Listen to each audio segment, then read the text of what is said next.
코로나19 이전에도 그랬고 코로나19를 거치면서 많은 분들이 교회를 떠났습니다. 감사하게도 우리 교회는 큰 영향이 없어서 아마 제가 생각하기에는 그렇게 규모가 크지 않아서 좀 영향을 덜 받지 않았을까 그렇게 생각을 합니다.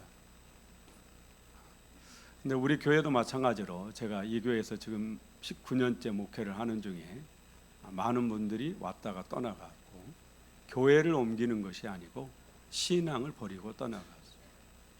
어떤 분은 10년 믿다가 떠나가신 분도 있고 어떤 분은 오자마자 가신 분도 계시고, 그러면서 제가 늘 고민하는 것이 왜 떠날까? 왔다 바로 가시는 분은 안 맞아서 떠날 수 있다 치는데 10년 20년 믿고서도 왜 떠날까? 코로나19가 도대체 무엇이길래 왜 믿음을 버릴까? 이런 고민을 목사로서 안 할 수가 없어요.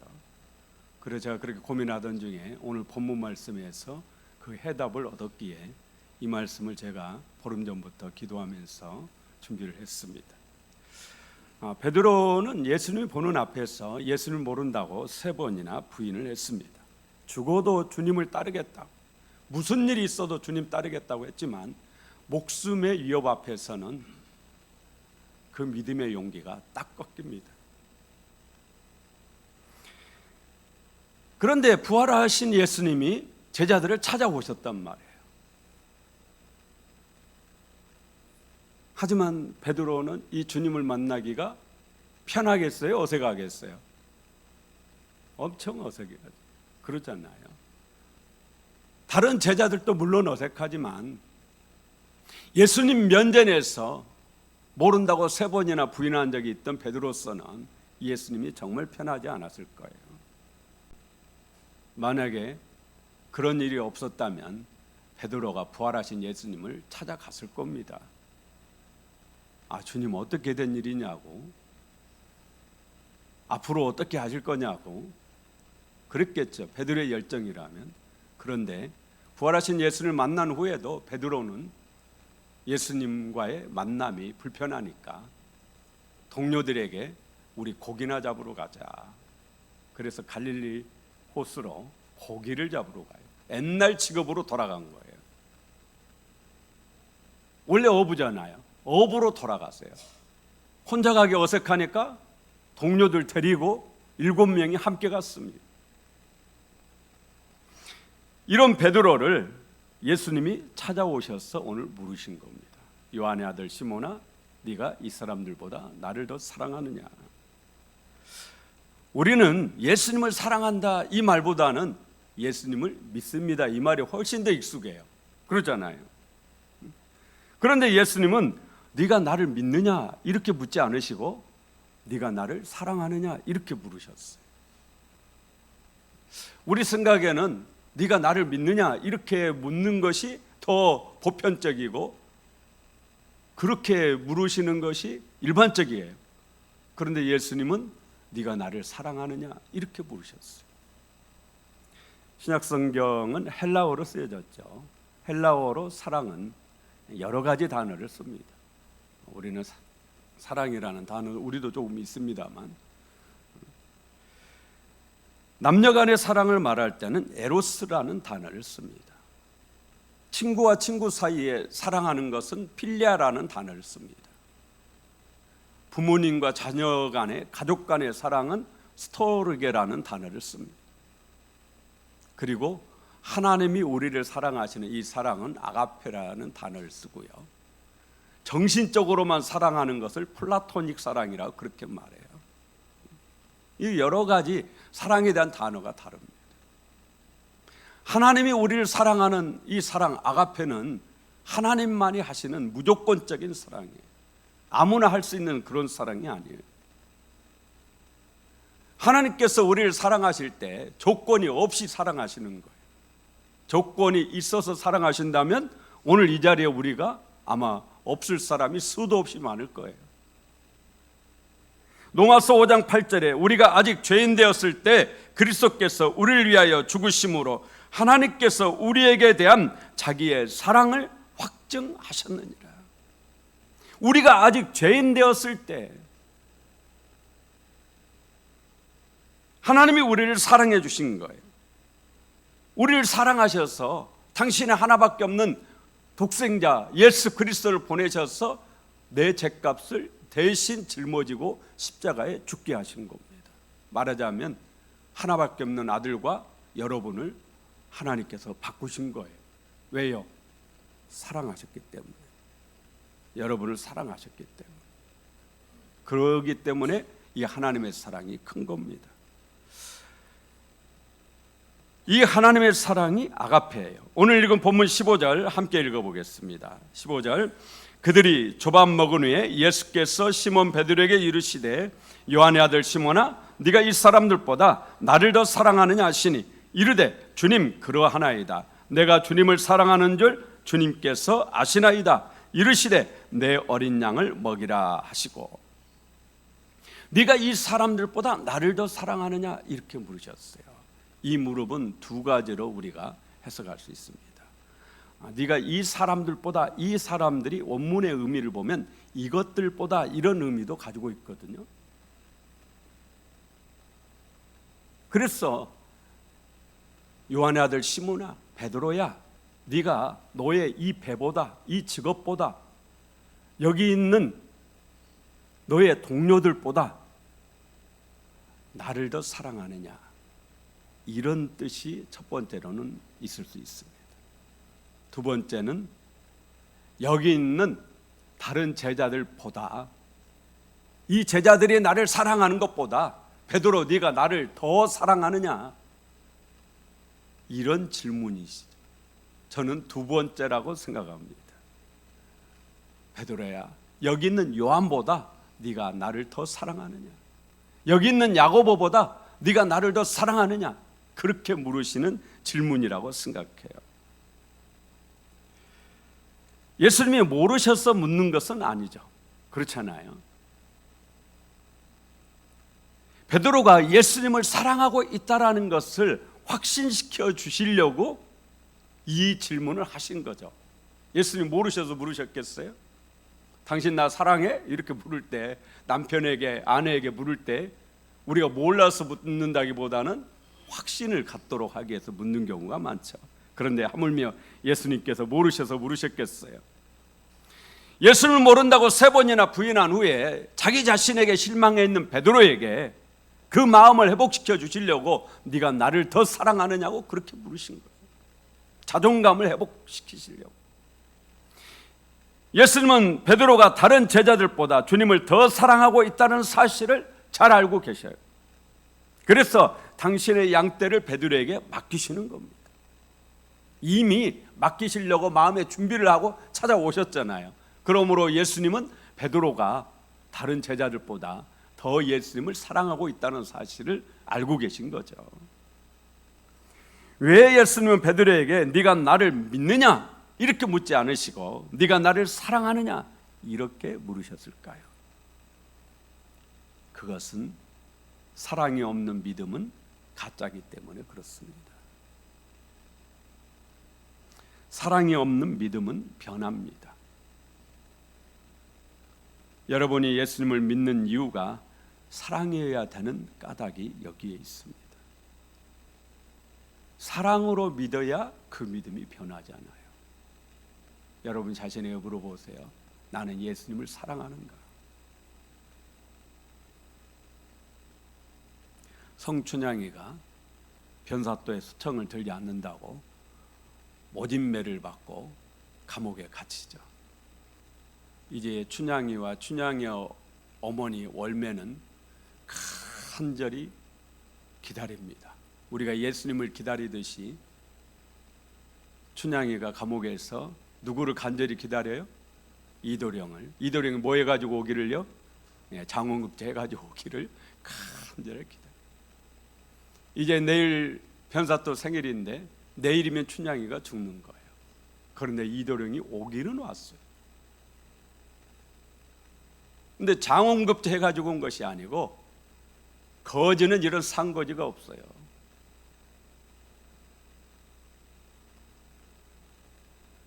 춘향전이 위대한 것은 여기서부터예요. 춘향이의 이 사랑이 위대한 것은 여기서부터입니다. 그토록 기다렸던 이도령이 왔는데 거지로 온 거예요. 어머니 월매가 기가 막힌 거. 이제 우리 딸 춘향이는 죽었구나 생각하니까 정말 기가 막혀요. 그런데 이런 어머니를 춘향이가 달래면서 어머니 잘해주라, 이도령에게 잘해주라, 내가 죽으면 내 모든 것을 다 팔아서 이도령에게 주라.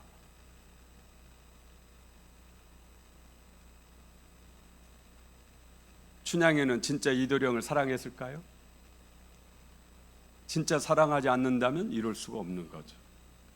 그렇잖아요. 지금이라도 마음 바꿔먹고 변사톱 수척만 들면 사는 거예요. 뭐 살다 뿐이에요. 부귀영화가 그냥 쫙 펼쳐지는 거죠. 그런데 이도령이 상거지가 되어서 돌아왔어도 춘향이의 마음이 변하질 않아요. 왜요? 이 사랑이 뭐니까요? 진짜니까. 진짜 사랑이기 때문에 변하지 않는 거예요. 환경이 어떻게 되든 변하지 않는 거예요. 변하지 않아요. 진짜 사랑이니까. 진짜 사랑하기 때문에 그 사랑하는 사람을 위해서 죽어도 좋은 겁니다. 우리가 예수님을 진짜 사랑해야 돼요. 사랑으로 믿어야 됩니다. 예수님을 사랑하지 않는 믿음은 오래가질 못해요.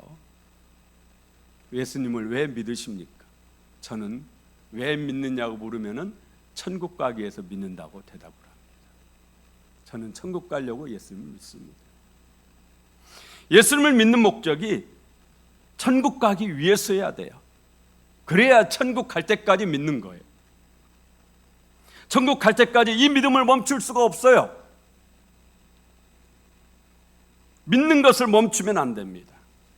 너무 가난하니까. 예전에 그런 분들 정말 많았거든요. 너무 가난하게 사는데 누가 그러는 거예요. 교회 가면 잘 살게 된다더라. 그래서 교회 오신 분들이 엄청 많았어요.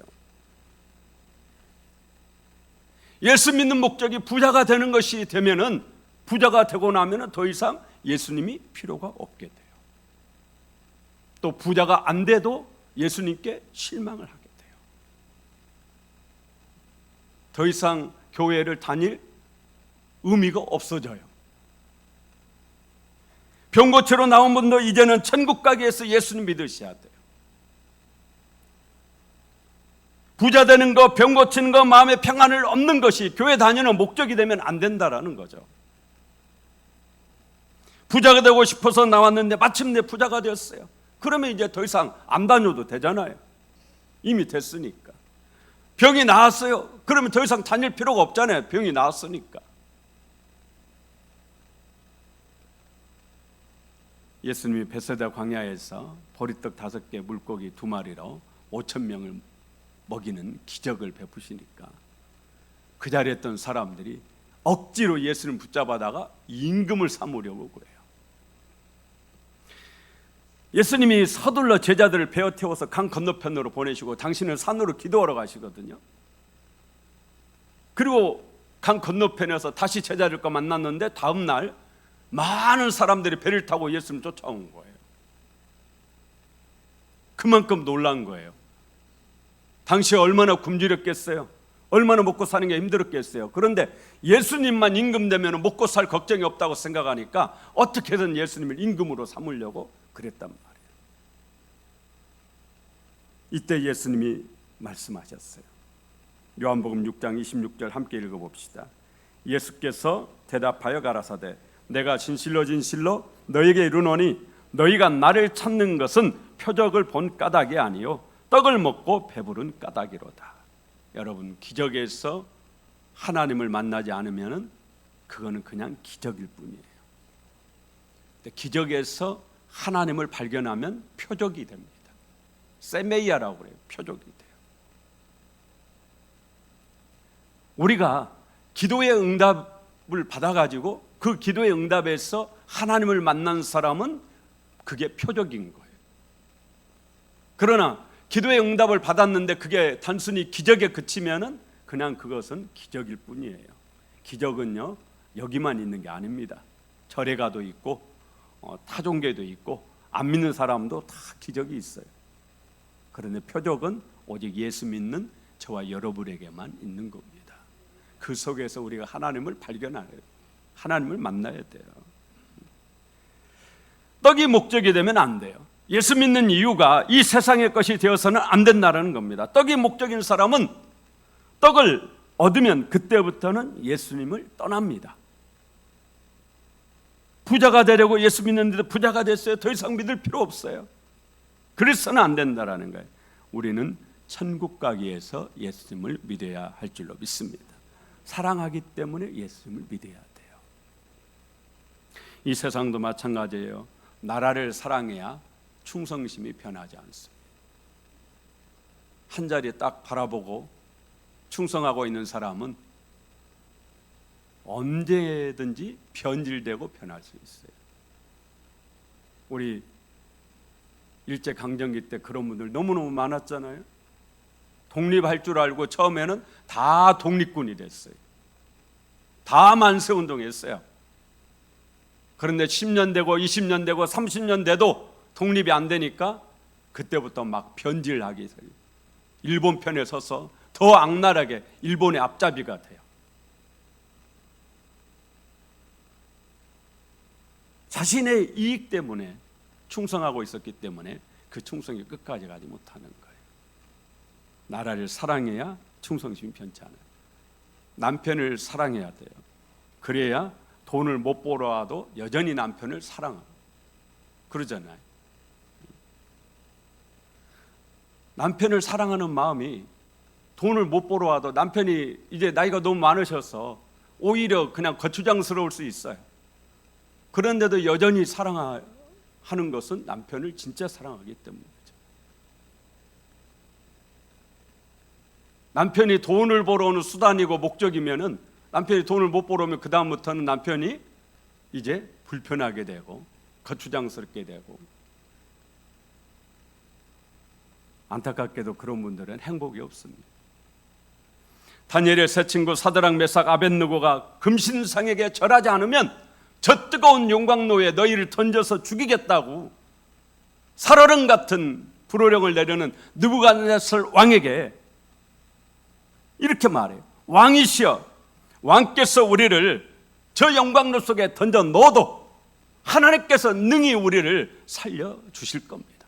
설령 그렇게 아니하실지라도 우리는 금신상에게 절할 수 없습니다.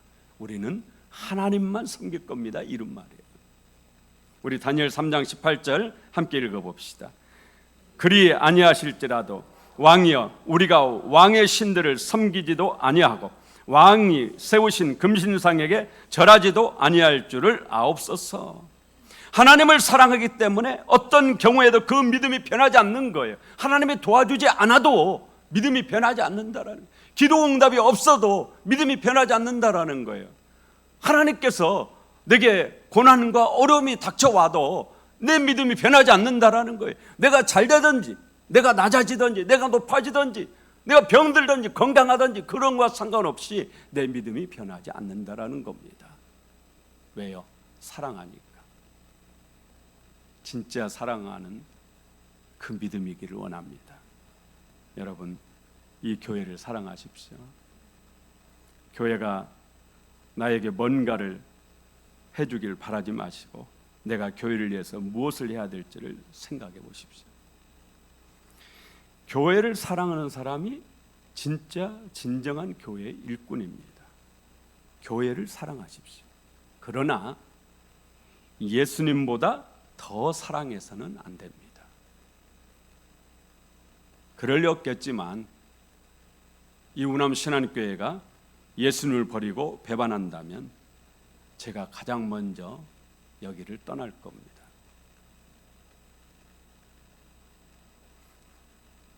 저는 누구보다도 이 교회를 사랑하지만 예수님보다 더 사랑하는 것은 아닙니다.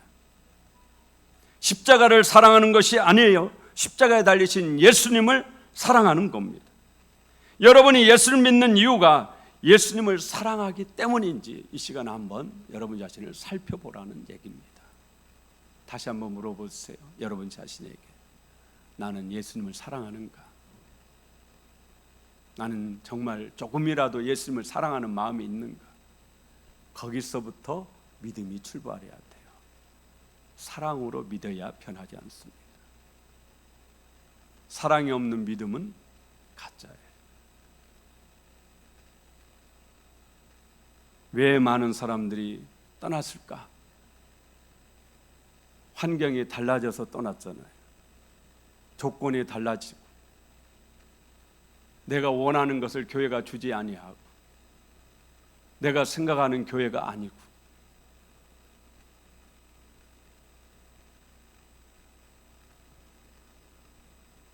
그런데 진짜 이유는 사랑하지 않기 때문이죠.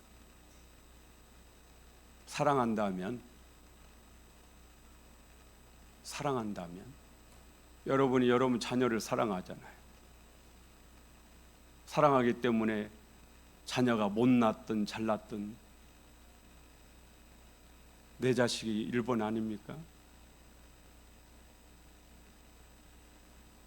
여러분이 예수를 믿는 이유가 예수님을 사랑하기 때문인지 이 시간 한 번 더 여러분 자신을 살펴보시고 사랑으로 예수 믿는 우리 우남신학교의 모든 성도님들 되시기를 간절히 원합니다.